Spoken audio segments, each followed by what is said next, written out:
What's up guys, in this short tutorial I'm going to show you how to mute a video in Filmora 14.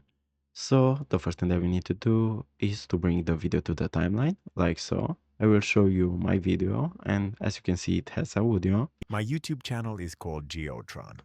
Now to mute it you have three ways to do that. The first one is by selecting the clip, then you're going to right click on it and as you can see right here you have the option to mute.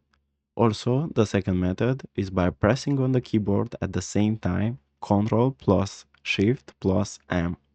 So if we click on mute, as you can see now the video is muted. Now it has no audio. The third method that you have is by selecting the video, then you're going to audio, and here at volume tab you're going to lower it all the way. And as you can see again, it has no volume, so it's muted.